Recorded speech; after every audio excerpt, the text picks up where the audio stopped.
Hey everyone, I'm with really virtual environments pioneer. Can we say that? Yeah, Okay. sure. I was one of the first Peggy idiots out Sheehy, there, not knowing what the heck and was going on. you started out kind of virtual environments, but you've taken things really exponentially to World of Warcraft and really pushed the boundaries of gamification, all embedded around the idea of enhancing learning for kids, right? Yeah, it's all about the kids. If it's So, not about the kids, you have no business doing it. right. So tell us what you've been up to lately. Oh, sure.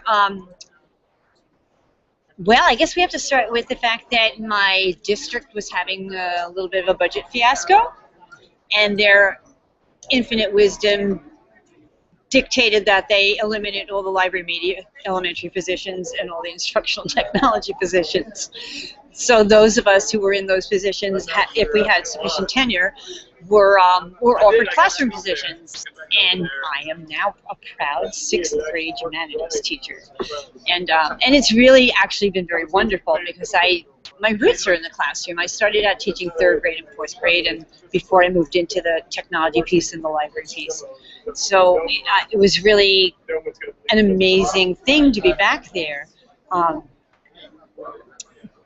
but as fate would have it, it's really kismet because not only was I now put in a position where, okay, put your money where your mouth is. You've been telling us classroom teachers how to do things for a long time. Now show us. Now you're in there, do it. And that was A. And B was we had run WOW in school as an after-school program, the literacy piece, Hero's Journey, and a curriculum for an after-school program. And we had also established it as an elective, an English language arts elective, but now it was going to be their English class. So I was charged with the responsibility of really knowing that I had to make sure that I was doing as good or better a job of addressing the standards I was expected to address within the confines of this Hero's Journey curriculum, as well as the New York State Social Studies standards, which were all new to me. So I was all year dancing as fast as I could. Now, the year prior to being reinvited to the classroom, I had written a grant and received enough funding for some pretty hefty hardware. We have, and which I put in my classroom immediately. So we had 2 big screen TVs and an Xbox and a PlayStation on either side of my Promethean board, and 25 iMacs. So we were really set for a games in education kind of approach. And I'm going to fast forward and say that because of the work Lucas Gillespie and Craig Lawson did with the original curriculum, it wasn't too much of a stretch for me to write that ELA curriculum for the 6th grade kids. I basically looked at the Common Core because I had to. That's all I'm going to say about that.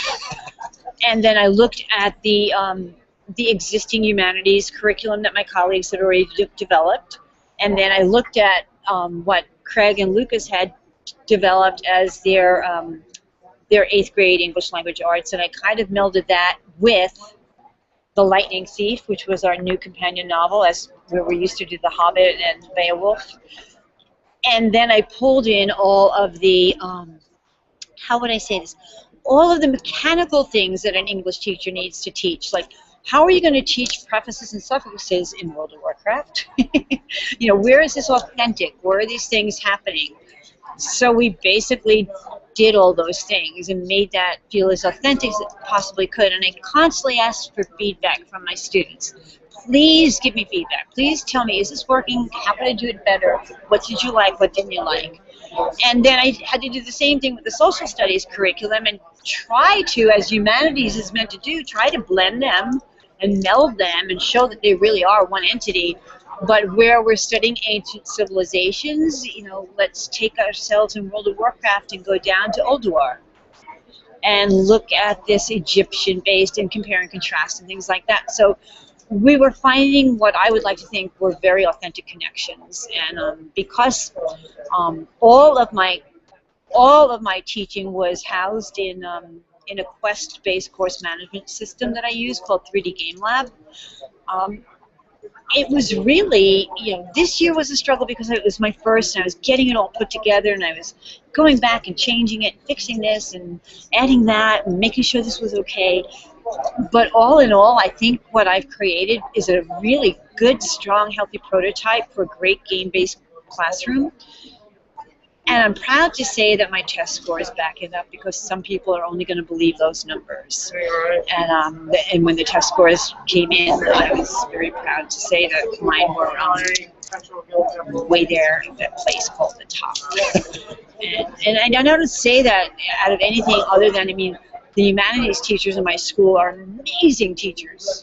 As their librarian and as their tech person, that was the crew that was the cream of the crop to me, those teachers. And now I was one of them. I was amongst them. And in particular, the other humanities teacher on my team, Jeff Mayer, was like my guidepost, my anchor, really clarifying a lot of things for me. Seasoned, wonderful, caring teachers. So what was that ingredient, that deciding factor that gave me that little, as a first-year teacher, you'd think maybe my scores would be a little, But the fact is, my students ran into class. My students went, "You got that room? Not that teacher, that room?" Because the room was purple and yellow, and there's, big tech all over the place, and Doctor Who posters, and, and, it was just a fantastic, very validating learning experience for me. And I had intended to blog it ad nauseum, kind of the way I blogged Ramapo Islands, but there was no time. Now I get that. As an ITF, I used to sit back and go, "What's wrong with these teachers that they can't get to their email till noon?" Well, I get that now. So that was all positive, positive, positive, positive, positive. But let me talk about some of the real surprising negatives. Or let's just say things that popped up that I never anticipated. And I guess we start with the fact that anytime I had run WOW in school, which is an English curriculum, and I had kids coming after school of their own volition to participate, it had been choice, which Jane McGonigal says is one of the fundamental elements that you must have in a game. You have to choose to play. It's voluntary. Now, these kids walked in. I was their teacher. They were just assigned to that classroom. And there were some, and I don't want to dictate this by gender, because there was a few of each gender on the opposing side as well, but there were some who went, "Yes! Thank you, God! Thank you! I'm going to get through middle school now. This is great. This is how I learn. I love this." And there were some who went, "Oh, hold on. What? Wait. Where's my textbook? Where's my worksheet? I know how to do school, and you're changing it." And they were really, really unsettled. They had it down. They had the plain school thing down. So now those were the ones I needed to win over. So I started by cheating. I started by bringing the parents in. They had a night where the regular school has that, you get 20 minutes on back to school night to meet each teacher. I invited them for an evening of tea and crumpets and Sheehy, and basically laid out the whole approach and gave my presentation and talked about the rationale behind it. Then I put them on the computers, and I had them do 10 quests in 3D Game Lab that brought them into World of Warcraft. So they got up to about level 2 or 3. And then we had the real heart-to-heart discussion about, so this is what's going on. And I still had some resistance in the beginning from the parents of going, they play enough of that stuff outside of school. So I had to keep pointing back to the curricular connections, But just as there are going to be some students in a mainstream traditional classroom who, that doesn't work for me, sit and get, I don't learn that way, there's going to be some kids who are not like, I don't want to be in World of Warcraft, I want a textbook. So it really, in my opinion, it really goes back to the fact that, we used to have this mantra that every student should have an IEP. Every student should have an IEP, and every student should. And your learning style should not be dictated by the person standing in the front of the room. your learning style, there should be some authentic agency in our education. I haven't come up for air. Should I stop now? That's a pretty long video. Anyway, epiclearners.com. Come and visit me. Give me productive feedback. Help me to learn. Help me to be a better teacher. Thanks. Let me just ask you this. Actually, quick follow-up. Kevin Carroll in this morning's keynote, I don't know if you saw it. I did not. He talked about if your I'm bad. dreams don't scare you, they're not big enough. Oh, I love Did that you line. think I this love that line. Your embodies what you've dreams been- don't scare you; they're not big enough. Yeah, yeah. And- Like I get a little apprehensive. Am I serving these children well? You know, am I breaking away from tradition that should be seasoned wisdom? Do I have the right to do that? And maybe it's not going to work. You know, are these kids going to leave 6th grade not knowing what they need to know? Are they going to miss a big chunk of their foundation? I was very, very concerned about that. But I think it's true that the world is changing and that school hasn't caught up yet. And I'm going to try my best to catch up, at least in my classroom. I kept the conversation open and honest, you know, and I was willing to hear and accept constructive criticism. The other piece, though, you know, you just said that wonderful quote. One more time. If your dreams don't scare you, they're not big enough. I like it. But that's not the quote of the week. The quote of the week is from, this is a segue, folks. The quote of the week is from David Warlick's blog post in April when he announced that he was not coming to ISTE. And I please hope you will read that blog post. The link to it is in my most recent blog post where I respond to David.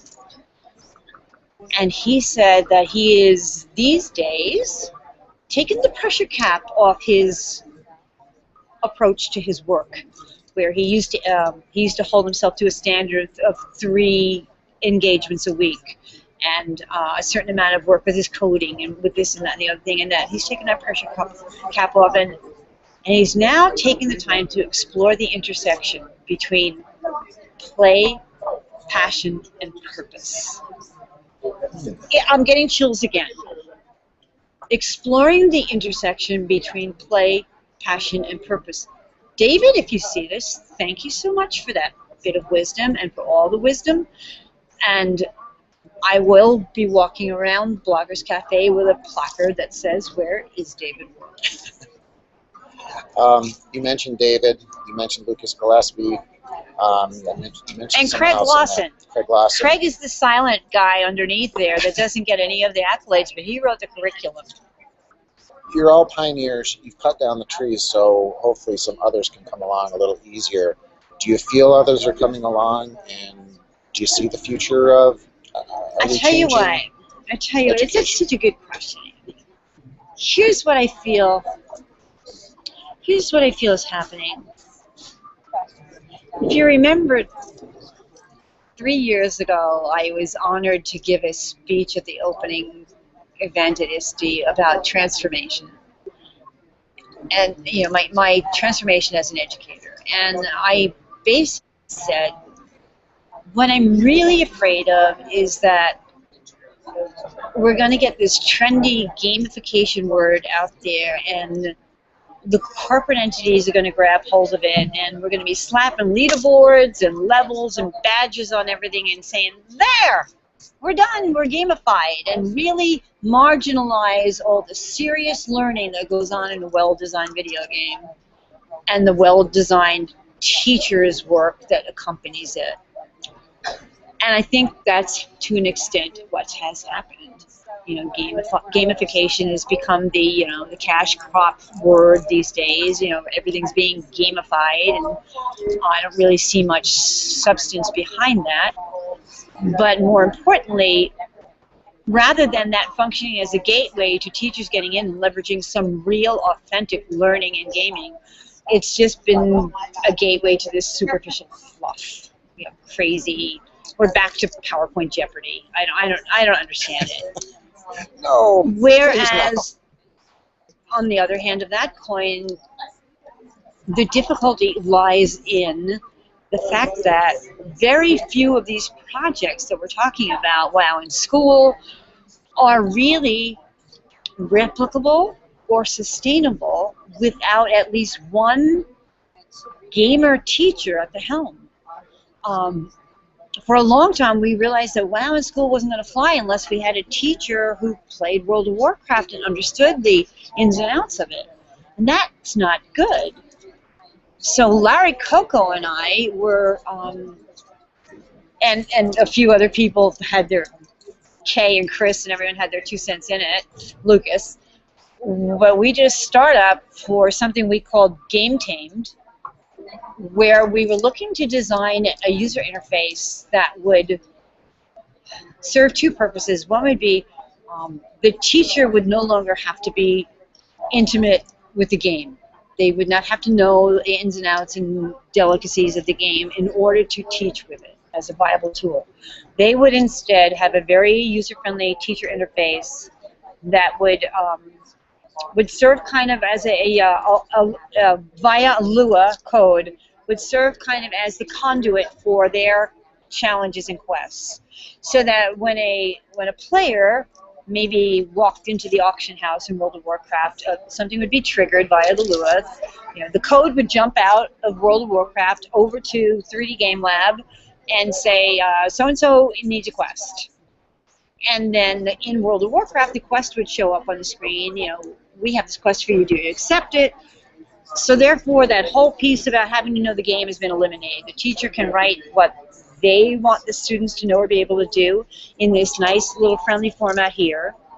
And because Blizzard has made the code open and available, it can be like made available in the game. So this didn't seem like rocket science, and we should be able to do it, and we're still hoping we can. We've just all been so busy. But think about it. What we would require would be putting it out there. Okay, I need 15 educators who play Guild Wars to be willing to donate their time and expertise to identifying learning opportunities in there and write the quests for this content area. And then I need 5 math teacher World of Warcraft players who are going to sit down and write the 5th grade math curriculum. And these would then go into a bank so that Mrs. Smith, who's never played a video game in her life but knows that it's a great tool for engagement, can go to this Game Tamed website and say, let me see the 5th grade curriculum, keep that, keep that, keep that. I like this, but I want to tweak it a little bit. Okay, there's my user interface, I can do that, save. And the kids then go into the game, and level 2, when they slay the foxes to get the pelt, Mrs. Smith's quests show up. Okay, so you've gotten 5, and you need 3 more, and whatever the math challenge is. You've seen the level of my expertise in math. I think that's what's needed, because Jane McGonigal has this vision of we just need everybody to play more hours and we'll save the world. And right, Jane, got it. Flo Fierro, I'm there with you. But in the meantime, we've got kids who are missing this because we don't have teachers who can facilitate it. Now, Lucas and I kind of butt heads on this one because Lucas feels like, no. We need to get the teachers to play the game. We don't want to do something to bypass that. The teachers need to play the game. They have to understand the game. They have to play the game. And I'm saying yes, but in the meantime, all those kids are missing out because they don't have a teacher who plays the game. So, we'd love feedback about this, by the way. Lucas blogs at edurealms.com. I'm over at Epic Learners, and Andrew would also be a facilitator of feedback and give it to us gently. But we love feedback. We love ideas to be generated. We'd love to hear your experiences gaming in the classroom. Everything doesn't have to be a video game. There's some awesome stuff that goes on with a card game. There's great stuff that goes on with just a role-playing game. I remember when I taught 3rd grade back in the late 90s. I used this thing on the wall, this big, map of the world, and we played this game called Connections or something. It was great, and so that we know what's going on. We know that teachers are creative geniuses and that they'll they'll stand in the corner, spit out wooden nickels if it's going to help their students learn. So, let us know what's going on. Let's get this universal mind going here around this topic and get something real and genuine happening for our kids. Okay, before I let you go, I know you've got to get to a session. Spin the wheel, hit the button. These are Speed Geek questions. Oh my gosh. You get 3. iOS. Oh, that's an easy one. iOS. Oh, no, favorite comic book hero. Favorite comic book hero, Green Lantern. Okay, how come? Oh no, I have a crush All right, hit on it him. again. This is good enough as it comes. So 20 questions with Peggy? 3. Oh, Close. Star Trek.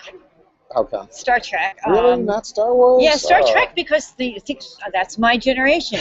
That was my first, Okay. Captain Kirk and I with the black and white TV, dude. I'm sorry, Okay. I had a thing for Worf. Okay. Worf and One I. more. One more.